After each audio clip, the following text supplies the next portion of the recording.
IPS Indian police service, जो कि India में एक बहुत उच्च दर्जा का जो स्थान है, जिस पर अगर आप सफल हो जाते हो तो आपका बहुत नाम होता है, आपको एक रिस्पेक्ट मिलती है पूरे समाज में।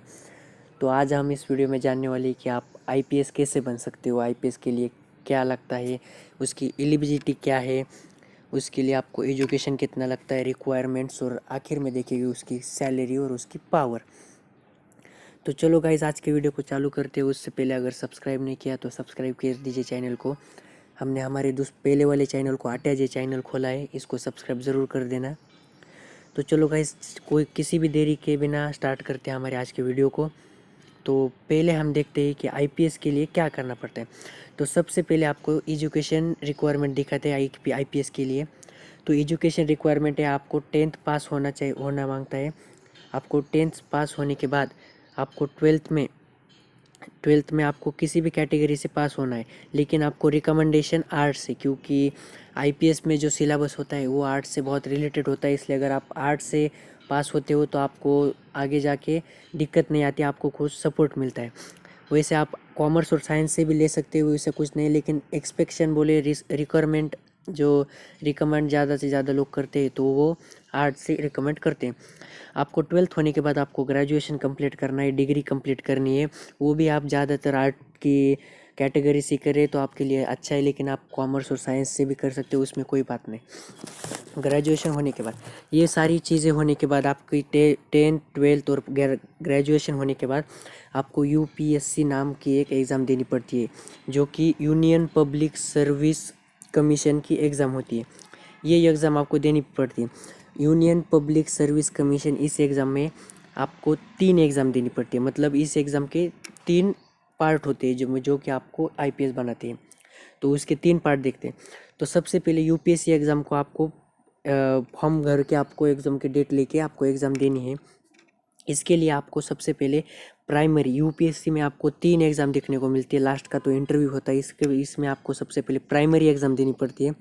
प्राइमरी एग्ज़ाम में आपको 2 पेपर होते हैं 200 मार्क के, और ऑब्जेक्टिव टाइप इसका जो है क्वेश्चन सेट होता है, एमसीक्यू टाइप।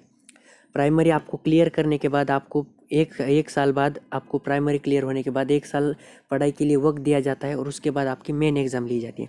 मेन एग्ज़ाम में आपके 9 पेपर होते हैं। मेन एग्ज़ाम प्राइमरी से बहुत हार्ड होती है। इसमें आपको 9 पेपर देने पड़ते हैं, और 9 पेपर आपको जो है वो एमसीक्यू या ऑब्जेक्टिव टाइप नहीं होते। फिर से एक बार बताऊँ, वो एमसीक्यू या फिर ऑब्जेक्टिव नहीं होते, वो आपको राइटन, मतलब आपको थ्योरी के जैसे आपको लिखना पड़ता है, वो आपको लिख के कंप्लीट करने पड़ते हैं 9 पेपर। और ये जो 9 पेपर होते हैं, 9 पेपर, वो थोड़े हार्ड लेवल के होते हैं, क्योंकि प्राइमरी एग्ज़ाम में आपको एमसीक्यू टाइप क्वेश्चन दिखाते हैं, लेकिन मेन में आपको लिखने पड़ते हैं, जो कि थोड़ा हार्ड होता है। मेन क्लियर हो जाने के बाद आपका लास्ट स्टेज आता है, आपका वो आता है इंटरव्यू। इंटरव्यू में वो आपको ज़्यादा से ज़्यादा 45 मिनट से 60 मिनट, मतलब पौने घंटे से 1 घंटे के आपका वो जो है इंटरव्यू होता है। इसमें आपको हार्ड और जो ब्रेन से रिलेटेड क्वेश्चन होते हैं, जिससे आप अपनी शक्ति बता सकते हैं कि आप कितना सोच सकते हैं, आपकी थ्योरी क्या है, वो आपसे जो सीनियर यूपीएससी के टॉपर होते हैं, वो आपसे जो है इंटरव्यू करते हैं। इंटरव्यू कंप्लीट करने के बाद ही आपको जो है आगे की ट्रेनिंग के लिए यूपीएससी के मार्फत भेजा जाता है, और उसका जो सारा खर्च होता है वो सब यूपीएससी की तरफ से आपको किया जाता है। उसके बाद देखते हैं गाइस, उसके लिए यूपीएससी की एग्ज़ाम देने के लिए आपको रिक्वायरमेंट्स तो मैंने आपको एजुकेशन में बता दी। और अभी फिजिकल रिक्वायरमेंट देखते हैं।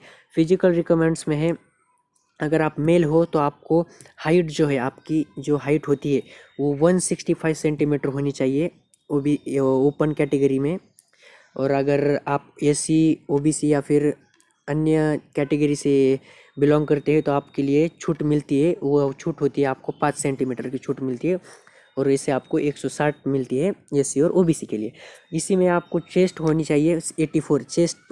चेस्ट में कोई आपको एक्सपेक्टेशन नहीं है। और फीमेल की बात करें तो फीमेल में आपकी हाइट होनी चाहिए 150, और 145 एससी ओबीसी के लिए आपकी कैटेगरी के अनुसार आपको छूट मिलती है। और चेस्ट भी इसमें सेम होती है, सारी कैटेगरीज में 79। उसके बाद देखो गाइस, अभी आपने एजुकेशन देख लिया, कैसे देते हैं वो देख लिया, रिक्वायरमेंट देख ली। अब ये लास्ट जो आता है और आपके दिमाग में जो सबसे पहले आता है सैलरी।